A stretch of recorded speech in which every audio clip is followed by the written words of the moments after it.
I don't believe it. It makes no sense.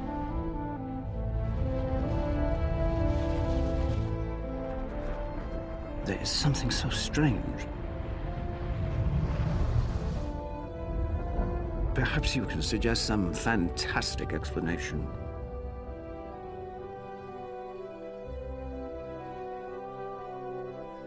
Couldn't it be this sort of thing?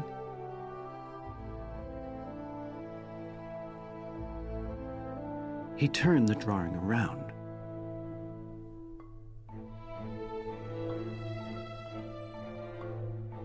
Yes, she said. That is what I mean. This was the first explanation of the splitting of the atom.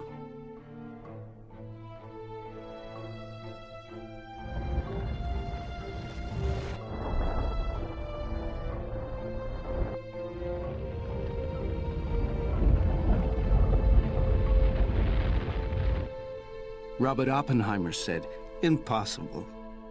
But within 15 minutes, he decided it was real. He realized it would release a great amount of energy, but you could generate power and make bombs.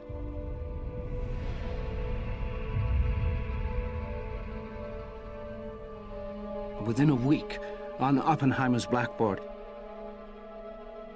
there was a crude drawing of the bomb.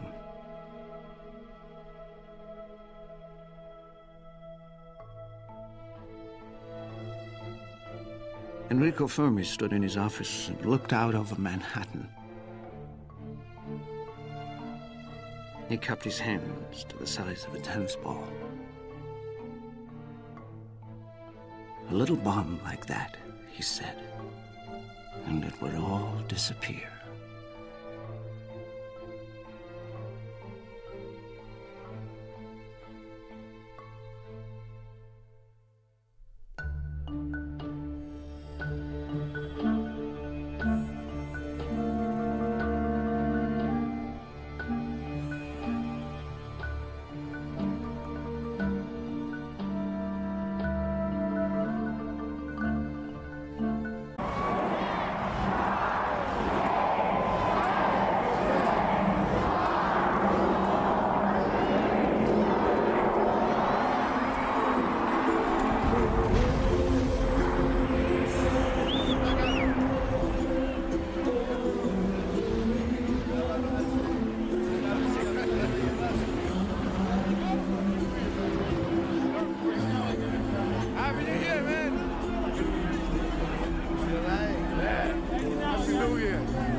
In the first millionth of a second, the fireball is 500 feet across. Within 10 seconds, it would grow to over 1 mile. The temperature would rise to 20 million degrees Fahrenheit, hotter than the surface of the sun. The blast would generate winds in excess of 650 miles an hour. Forces of that magnitude can destroy anything that people can build. Strongest buildings would be reduced to rubble. Tens of square blocks would just be melted, would just be evaporated. Everything would be vaporized. The buildings, the cars, the trees, the people, the upper level of the earth itself.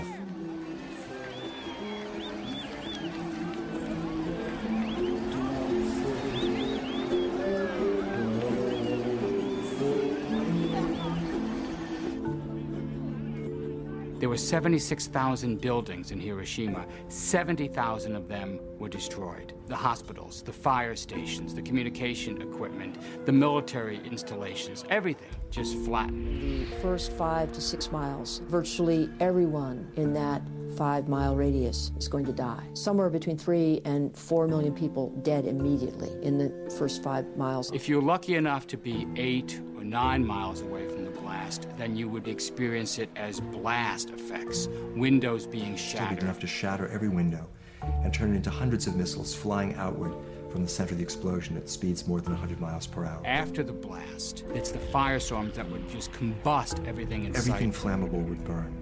Paper, cardboard, cloth, heating oil, gasoline, everything would ignite. Whole blocks would catch fire. Hundreds of thousands of fires would coalesce into a giant firestorm, 11 miles across. Everything catches on fire, then there's no air to breathe. All the oxygen would be consumed, and everyone would die. It is useless to talk about will you die because you're burned to death or because you've been blown to bits by the blast. Anyone looking in the direction of the nuclear explosion, they will be blinded. Lungs ruptured by the pressures, or eardrums ruptured by the pressure. Crush injuries from buildings falling onto them, or broken bones when they've been thrown through the air against buildings. Hundreds of thousands, possibly even millions, would die from the fallout.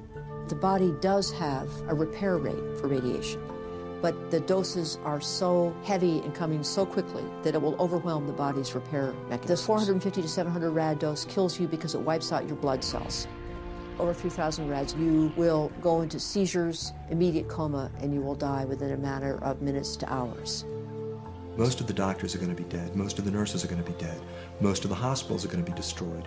Huge numbers of casualties and no medical equipment. There will be a need for antibiotics, tens of units of blood per person. There won't be any electrical power. Vast amounts of intravenous fluid to sustain people who've been burned, just burned. You couldn't treat all the burn victims. And then at a certain point, the casualties become so high, it's pointless to try to make any sense out of it. The doctor in the Red Cross hospital who turns into an automaton, binding, swabbing, daubing, binding, swabbing, daubing. And that's what descended on the physicians and nurses in Hiroshima and Nagasaki.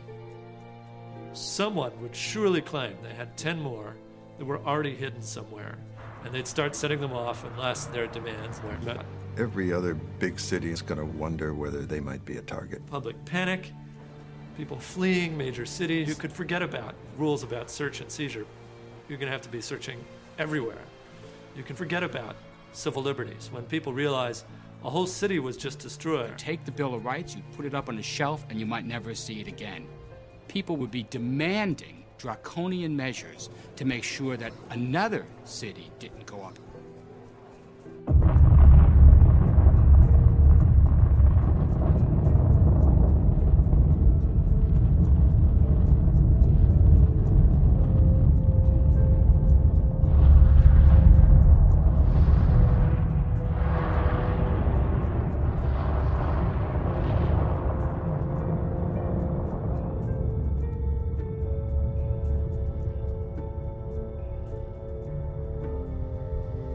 Few people laughed. Few people cried. Most people were silent.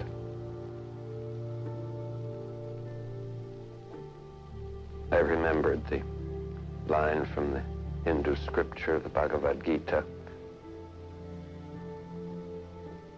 Vishnu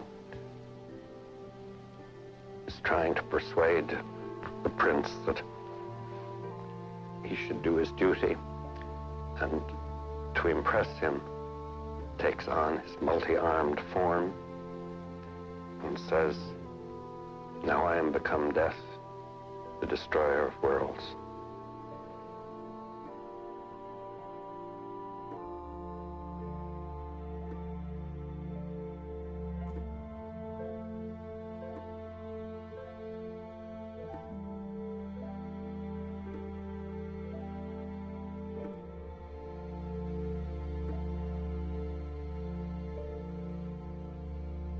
Every man, woman, and child lives under a nuclear sword of Damocles, hanging by the slenderest of threads, capable of being cut at any moment by accident or miscalculation or by madness. The weapons of war must be abolished before they abolish us.